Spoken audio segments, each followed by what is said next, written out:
Olá, assombrosos. Hoje vou levar vocês para encontros com o impossível. Relatos reais que começaram com objetos comuns. Uma mala esquecida, uma garrafa puxada do fundo do mar.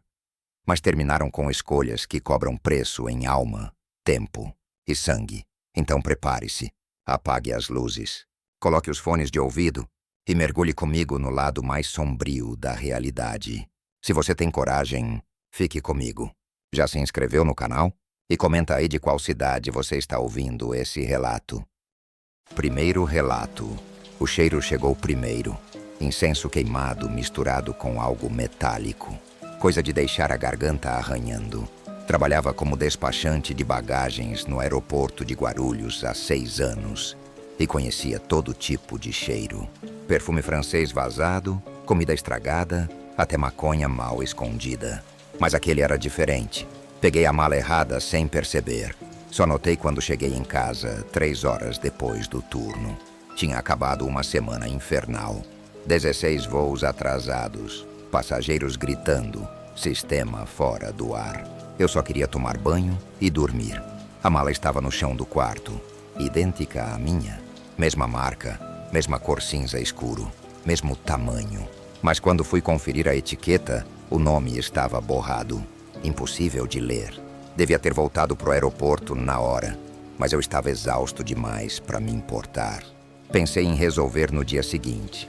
Joguei a mala no chão e fui direto para o banheiro. Quando voltei, meia hora depois, notei um barulho vindo de dentro da mala. Um arranhão leve, como se algo estivesse se mexendo lá dentro.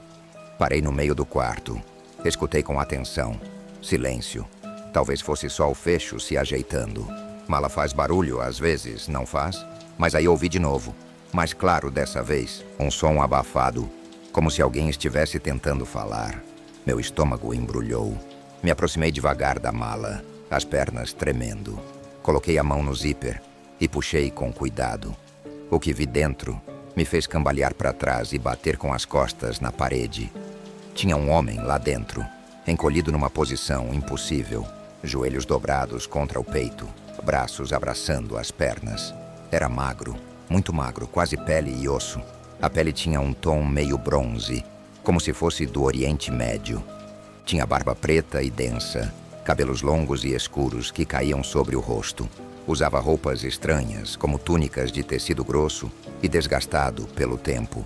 Mas o pior eram os olhos. Quando ele me olhou, senti um frio percorrer minha espinha. Os olhos eram escuros demais, quase completamente negros, com pouco branco visível. E tinha algo neles. Algo antigo e cansado. Ele sussurrou alguma coisa em português com sotaque pesado e arrastado.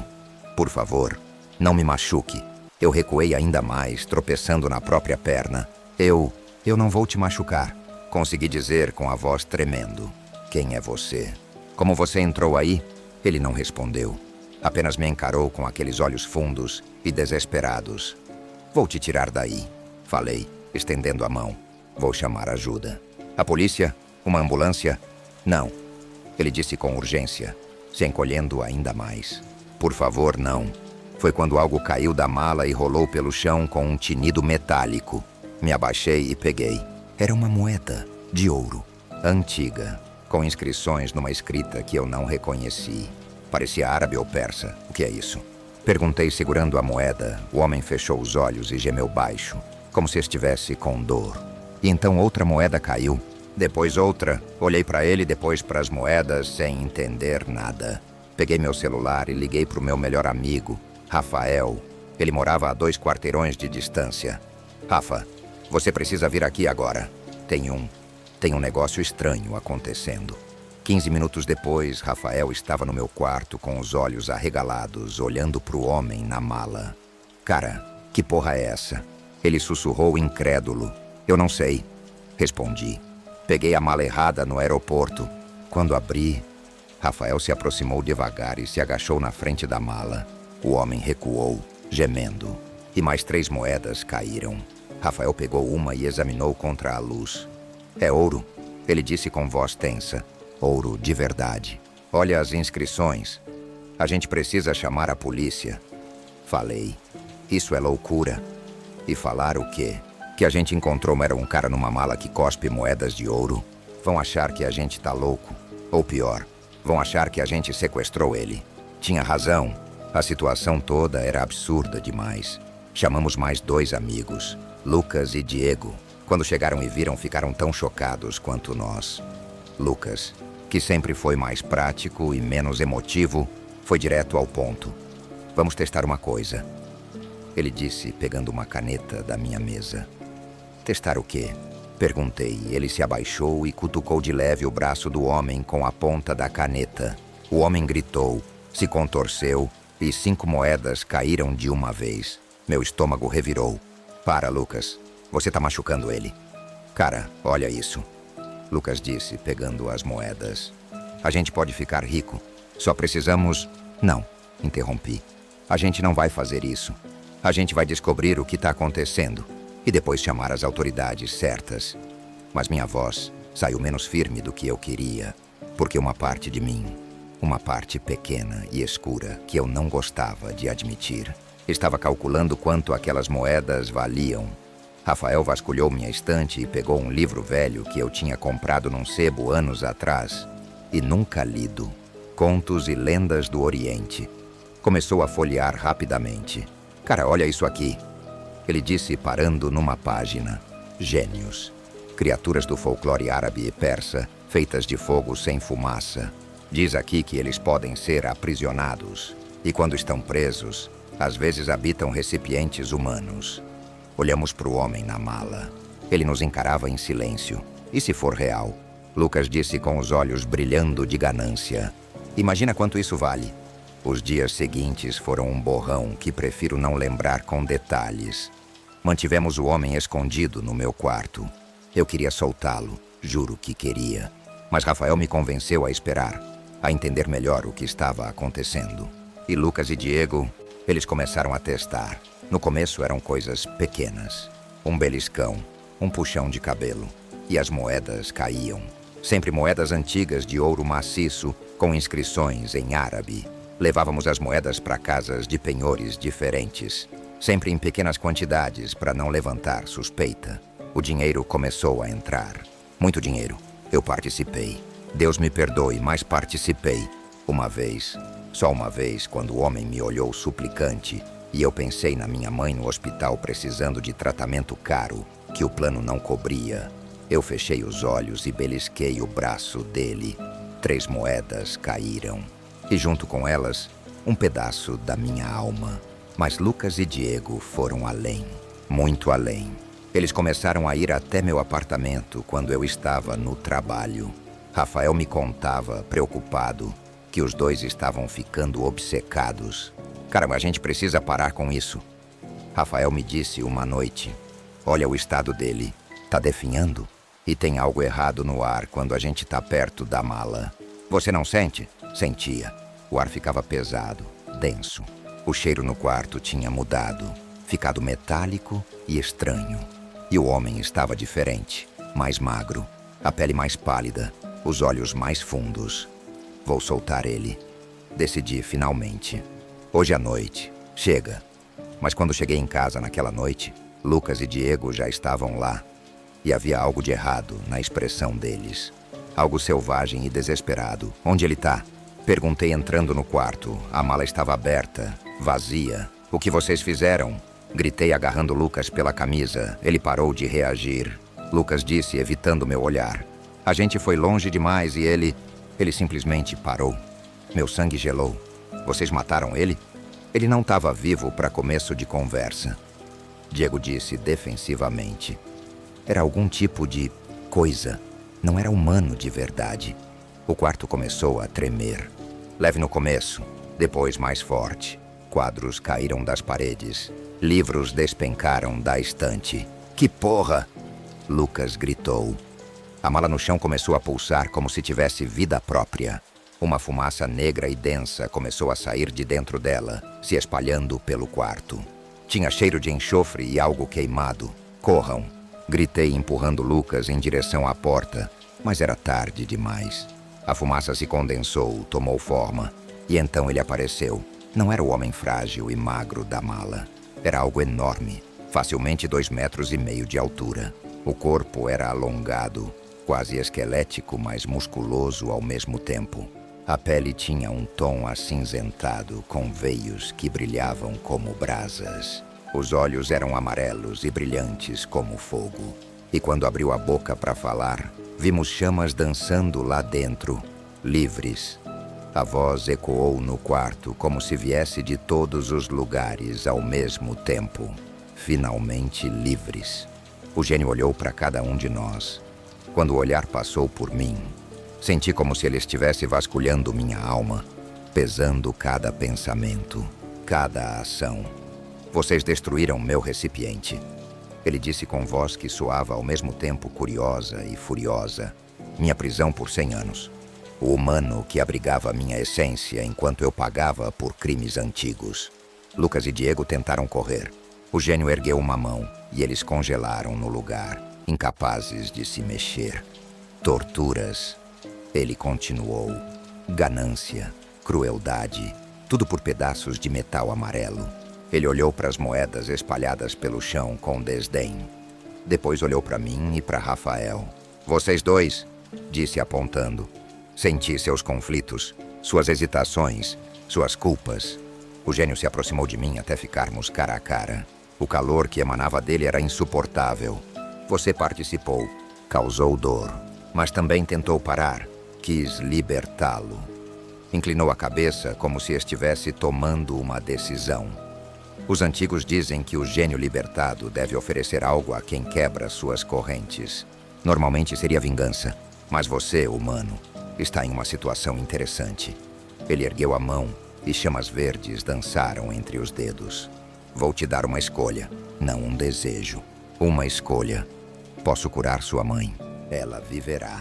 Mas estes dois, apontou para Lucas e Diego ainda congelados, pagarão o preço da tortura que infligiram. Suas almas alimentarão o vazio de onde vim. Ou todos morrem, incluindo você, e sua mãe segue seu destino natural. Escolha, agora. Olhei para Lucas e Diego. Conhecia eles desde o colégio. Eram meus amigos. Mesmo depois de tudo que fizeram, eram meus amigos. Mas também pensei na minha mãe. Magra na cama do hospital, lutando para respirar. Olhos fundos, mas ainda tentando sorrir quando eu visitava. Eu não posso. Sussurrei com lágrimas escorrendo. Não posso escolher isso. O gênio me observou por um longo momento. Então balançou a cabeça levemente. Sua recusa é também uma escolha. Ele se dissolveu em fumaça negra que foi sugada de volta para dentro da mala. Em segundos, não havia mais nada. Apenas a mala cinza no meio do quarto, vibrando levemente. Meu celular tocou. Era o hospital. Senhor, a enfermeira disse com voz confusa. Sua mãe. Ela acordou. Está bem. Os médicos não entendem, mas todos os sinais vitais estão normais. É como se ela tivesse sido curada. Desliguei e olhei para a mala. Rafael estava ao meu lado, pálido. Ele levou eles. Rafael sussurrou. Lucas e Diego, eles sumiram. Peguei a mala. Ainda estava quente. Levei para o porão do prédio e tranquei num canto escuro que ninguém usa. Isso foi há 3 anos. Larguei o emprego no aeroporto uma semana depois. Não conseguia mais entrar naquele lugar sem sentir o cheiro. Aquele cheiro de incenso queimado misturado com metal. Trabalho num depósito de construção agora. Paga menos, mas é honesto. Minha mãe está viva e saudável. Completamente curada. Os médicos chamaram de remissão espontânea, inexplicável. Ela não se lembra dos piores dias da doença. Como se aquele período tivesse sido apagado. Lucas e Diego foram declarados desaparecidos. Depois de 2 anos, as famílias fizeram cerimônias simbólicas. Eu fui. Olhei para as mães deles chorando e não disse nada. Como eu poderia? A polícia me interrogou 3 vezes. Sempre a mesma história. Eles saíram do meu apartamento por volta das 11 da noite e eu nunca mais vi. Tecnicamente, era verdade. Rafael se mudou para Curitiba 6 meses depois. A gente se fala de vez em quando. mas nunca sobre aquela noite. É como se tivéssemos um acordo silencioso. Tem uma coisa que ninguém sabe. Uma marca que apareceu na palma da minha mão direita 2 dias depois. 3 linhas finas como arranhões, que ficam vermelhas quando suar frio ou quando fico nervoso. Já fui em 4 médicos. Nenhum consegue explicar. Dizem que é psicológico. Eu sei que não é. Me mudei daquele prédio depois de 1 ano. Mas antes de sair, desci no porão pela última vez, só para conferir. A mala ainda estava lá, coberta de poeira, silenciosa. Coloquei a mão no zíper, quase abri. Queria saber se ele ainda estava lá dentro, se Lucas e Diego estavam lá, se eu conseguiria de alguma forma desfazer aquilo. Mas quando meus dedos tocaram o metal, senti um calor subir pelo braço e ouvi, bem baixinho, quase imperceptível: "Obrigado." Não era a voz do homem frágil da mala, era a voz da criatura, do gênio. Eu recuei e nunca mais voltei. Às vezes eu penso, o que ele quis dizer com obrigado? Obrigado por libertá-lo? Ou obrigado por dar a ele Lucas e Diego? Ou obrigado por algo que eu ainda não entendo? Porque tem uma coisa que percebi nesses 3 anos. Minha mãe está viva, sim, mas ela mudou. Pequenas coisas. Ela nunca teve medo de escuro. Agora dorme com a luz acesa. Ela amava café. Agora diz que o cheiro enjoa. E às vezes, quando ela acha que ninguém está olhando, eu vejo uma expressão no rosto dela. Uma expressão que não é dela. Rafael me ligou mês passado. Estava bêbado. Disse que tem pesadelos toda noite. Sempre o mesmo. Ele está numa sala escura cheia de moedas de ouro. E cada moeda tem o rosto de alguém que ele conhece gravado no metal. "Cara," ele disse chorando, "eu acho que a gente não pagou o preço ainda. Eu acho que a gente só financiou." Desliguei. Não quis ouvir mais. Porque se ele estiver certo, se o que fizemos ainda não terminou, então cada dia que minha mãe vive saudável é mais um dia de uma dívida crescendo. E dívidas sempre são cobradas.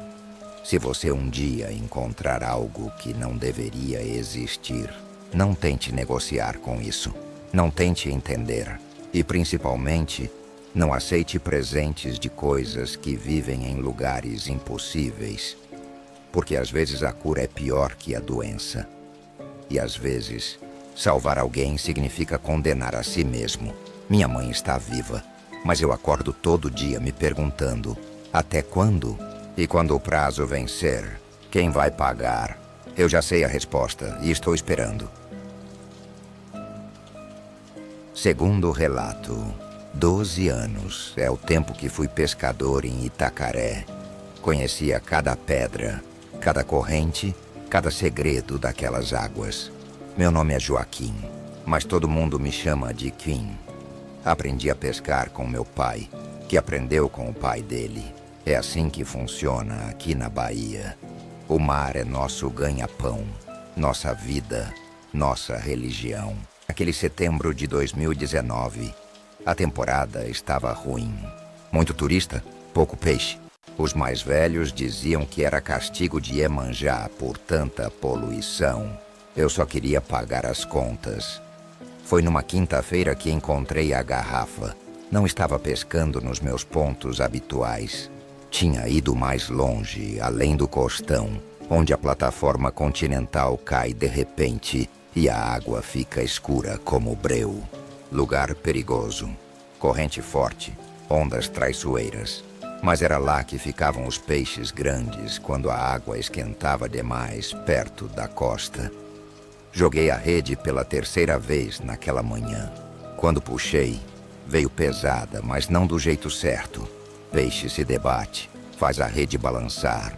Aquilo era peso morto, uma garrafa, verde, antiga, cheia de cracas e limo.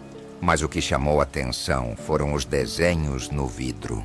Não eram ranhuras do tempo, eram símbolos gravados, formando espirais que davam volta na garrafa toda.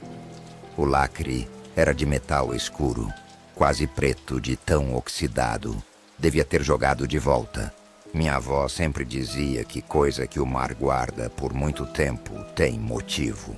Mas pescador é curioso por natureza. Queremos saber o que tem no fundo. O que come nosso peixe. O que rasga nossa rede. Guardei a garrafa no fundo do barco e continuei pescando. Peguei 3 robalos grandes e uma garopa. Peixe suficiente para um dia bom de venda. Mas durante todo o trajeto de volta, não conseguia parar de olhar para a garrafa. Tinha algo nela que me incomodava. Talvez fosse o peso, muito pesada para uma garrafa vazia. No porto, escondi ela num saco antes de descarregar o peixe. Não queria perguntas dos outros pescadores. Zé Pequeno era supersticioso, ia querer que eu devolvesse. Tonho ia querer dividir se achasse que valia algo. Em casa, com a porta da cozinha trancada, coloquei a garrafa na mesa, peguei uma faca e forcei o lacre. O metal estava tão corroído que quebrou fácil. Um vapor saiu de dentro, com cheiro doce de incenso misturado com canela. Cheiro que não fazia sentido nenhum para algo que passou anos no fundo do mar. Virei a garrafa. Caiu uma lâmpada pequena, de bronze, do tamanho de um ovo, toda coberta de símbolos parecidos com os da garrafa. Limpei com um pano. A fumaça começou imediatamente. Dourada, densa, subindo em espiral. Em segundos, minha cozinha sumiu numa névoa que cheirava a especiarias. E então ele apareceu. Não era humano. Tinha forma humana, mas a pele brilhava como se fosse feita de bronze polido. Os olhos eram brancos, sem íris, sem pupila. As roupas pareciam ser feitas da mesma fumaça dourada, se movendo mesmo sem vento. 3 desejos para quem me liberta. É a lei antiga. A voz vinha de todos os lugares ao mesmo tempo. Das paredes, do teto, de dentro da minha cabeça. Caí sentado na cadeira. As pernas não me seguravam. Quem é você? Sou o que vocês chamam de gênio. Servo da lâmpada há 2000 anos. Você quebrou o selo. 3 desejos são seus. Pensei rápido. Pensei em dinheiro. Pensei na casa caindo aos pedaços. Pensei nos meus filhos em São Paulo, que eu mal conseguia ajudar. Quero 10 milhões de reais. O gênio inclinou a cabeça. Estalou os dedos. Feito. Verifique. Peguei o celular. Abri o app do banco. Os números estavam lá. 10 milhões e uns quebrados. O valor exato mais o que eu já tinha.